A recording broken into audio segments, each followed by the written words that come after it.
بسم اللہ الرحمن الرحیم۔ السلام علیکم ناظرین و سامعین۔ کچھ عرصے پہلے کی بات ہے، ہمارے دور کے عزیزوں میں ایک لڑکی کی شادی ہوئی۔ وہ لڑکی بے پناہ خوش تھی۔ قریبی رشتہ داروں میں ہی اس کا رشتہ طے ہوا تھا۔ دونوں خاندانوں کی آپس میں اچھی انڈرسٹینڈنگ تھی، اس لیے دونوں طرف سے ہی خوب خوشیاں منائی جا رہی تھیں۔ جہیز اور بری کو شاندار بنانے کے لیے رات دن بڑے بڑے شاپنگ مال سے خریداری کی گئی۔ لاکھوں کی مالیت کا عروسی جوڑا تیار کروایا گیا۔ آخر کار شادی کا دن بھی آ پہنچا۔ ایک نامور بیوٹی پارلر سے دلہن تیار کروائی گئی۔ دلہن کو لا کر جب اسٹیج پر بٹھایا گیا تو ہر آنکھ میں ستائش تھی۔ مہمانوں کا ایک ہجوم تھا۔ ہر طرف سے زرق برق آنچل تھے، پھولوں کے ہار اور گجروں کی خوشبوئیں تھیں۔ میوزک سسٹم پر بجتی مدھر دھنوں نے سارے ماحول پر ایک سحر طاری کر رکھا تھا۔ دلہن کی خوشی دیدنی تھی، آسمان سے اتری کوئی ہور لگ رہی تھی۔ رات کے دلہن کی رخصتی ہوئی۔ اگلے دن ولیمہ کی شاندار تقریب ہوئی۔ عزیز رشتہ دار سب کہہ رہے تھے دلہن کو ایسا خوش پہلے کبھی نہیں دیکھا تھا، مگر کون جانتا تھا یہ خوشی کتنے دن کی ہے۔ ابھی ہفتہ بھی نہ گزرا تھا، شادی کی رسمیں ابھی تک چل رہی تھی۔ دلہن کسی دعوت میں جانے کی تیاری کر رہی تھی۔ اچانک طبیعت خراب ہوئی اور ہسپتال جاتے جاتے ہی دم دے دیا۔ انا للہ و انا الیہ راجعون۔ وہ گھر جو ابھی تھوڑی دیر پہلے تک خوشیوں کا گہوارہ تھا، چاروں طرف سے کہکہے بکھر رہے تھے، اب وہاں ایک صف ماتم بچھ چکی تھی۔ عزیزوں اقارب کے رونے دھونے سے ایک کوہرام مچا ہوا تھا۔ وہی لڑکی جسے تھوڑی دیر پہلے تک دلہن دلہن کہہ کر پکارا جا رہا تھا، اب اسے سب لوگ میت کہہ رہے تھے۔ اپنے پرائے سب اکٹھے ہوئے، میت کو غسل دیا گیا اور کچھ ہی دیر میں ایک نئی نویلی دلہن کا جنازہ اٹھ گیا۔ میت دفنا دی گئی۔ سب لوگ قبر پہ مٹی ڈال کر قبرستان سے اپنے گھروں کو چلے گئے۔ ماں باپ، بہن بھائی، عزیز رشتہ دار چند دن رو دھو کر خاموش ہو گئے۔ دولہے میاں بھی کچھ دن بعد دوسری شادی کر لیں گے۔ ایک نوجوان حسین پڑھی لکھی خوبصورت لڑکی کی زندگی کا باب ختم ہو گیا۔ دنیا اپنی ڈگری پر چلتی رہی، کسی کو کچھ فرق نہ پڑا۔ وہی کھانا پینا، سونا جاگنا، ہنسنا بولنا اور زندگی کے باقی سارے معاملات برابر چلتے رہے۔ اور میں سوچ رہی تھی واقعی کسی کے چلے جانے سے زندگی نہیں رکتی۔ موت سے فرق تو صرف مرنے والوں کو پڑتا ہے۔ آج وہ قبر میں تنہا ہوگی، اس کے قیمتی لباس اور زیورات یہیں رہ گئے۔ اس کا جہازی سائز بیڈ، مخملیں، بیڈ شیٹ، خوبصورت منکش سنگھار، میز، اس پر سجا میک اپ کا سامان، الماری میں لٹکے قیمتی ملبوسات، ذرا فاصلے پہ رکھا چوڑی دان جس میں رنگ برنگی کانچ کی جھلملیں کرتی چوڑیاں ترتیب سے رکھی تھیں، سب کچھ یہیں رہ گیا۔ ساتھ گیا تو صرف ایک کفن۔ جہیز کا سارا قیمتی سامان اسے برتنا نصیب نہ ہوا۔ مہینہ پہلے سے بیوٹی سیلون کے چکر لگ رہے تھے اور جس بدن کو پوری آب و تاب سے نکھارا گیا، آج وہی بدن منو مٹی تلے کیڑوں کی خوراک بن رہا ہے۔ کلو نفس ذائقۃ الموت۔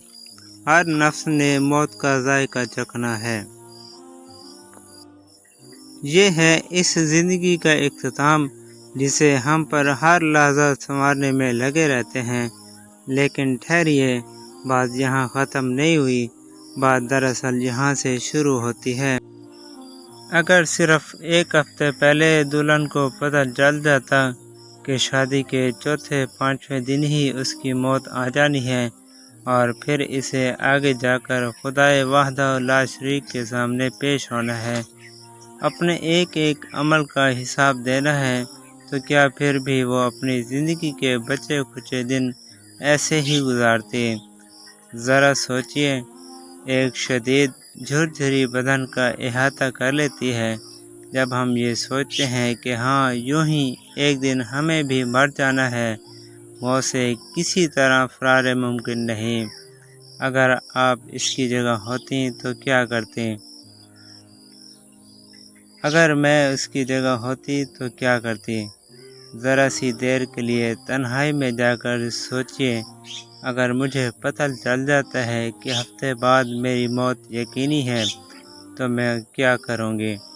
اگر مجھے رتی بھر بھی آخرت کے دن اور اپنے حساب و کتاب پر یقین ہے تو میں اس بچ جانے والے چند روز زندگی کا ایک ایک پل بھی ضائع نہیں کروں گی۔ نافرمانیوں سے توبہ کر لوں گی، حقوق و فرائض کی دل و جان سے ادائیگی کروں گی۔ میں لوگوں کے ساتھ اپنے سارے معاملات درست کر لوں گی۔ میری اکڑ، میری انا، میرا غرور سب کسی کونے میں جا سوئے گا۔ میں رو رو کر اپنے رب کو مناؤں گی کہ میں نے زندگی بہت غفلت میں گزار لی۔ اے میرے رب، اب جب کہ تجھ سے ملاقات کا وقت آ ہی چکا ہے تو مجھ گناہ گار کو معاف کر دے، مجھ سے راضی ہو جا۔ میرا ایک ایک پل قیمتی ہو جائے گا۔ میں اپنے نامکمل کاموں کو جلدی جلدی پائے تکمیل تک پہنچاؤں گی۔ میرے دن لوگوں کے ساتھ اپنے معاملات کو اچھا کرنے اور راتیں اللہ کے حضور معافیاں مانگتے اور گڑ گڑاتے گزریں گی۔ کوئی مجھے کچھ کہے گا بھی تو چپ کر کے برداشت کر لوں گی۔ کھانے پینے، اوڑھنے پہننے کی حرص میں ایک دوسرے سے آگے نکل جانے کا ہوش مجھے باقی ہی کب رہے گا؟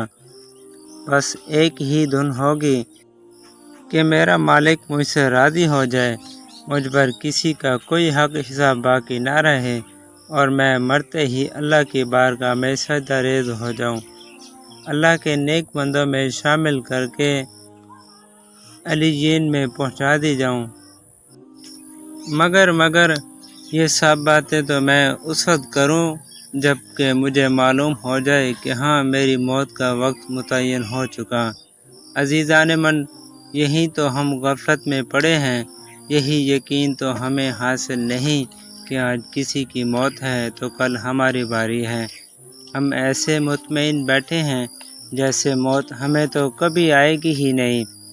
کوئی دیکھا آج تک ایسا انسان جو کہتا ہو کہ اسے موت نہیں آئے گی؟ ساری روحانی، جسمانی اور سائنسی ترقیاں موت کے آگے بے بس ہیں۔ موت سے کوئی نہیں بچ سکتا۔ امیر، غریب، عوام اور خاص ہر شخص نے موت کا مزہ چکھنا ہے، تو پھر کس لیے ہم موت کو بھلائے بیٹھے ہیں، اپنے انجام سے بے پرواہ ہیں؟ ہماری ساری دوڑ دھوپ اسی دنیا کی چند روزہ زندگی کے لیے ہے جس کا انجام صرف فنا ہے۔ تو سوچنے کی بات ہے، بھلا ہمیں کب پتہ ہے کہ موت کس وقت آ جائے؟ تو ہم نے کیا تیاری کی ہے موت کے لیے؟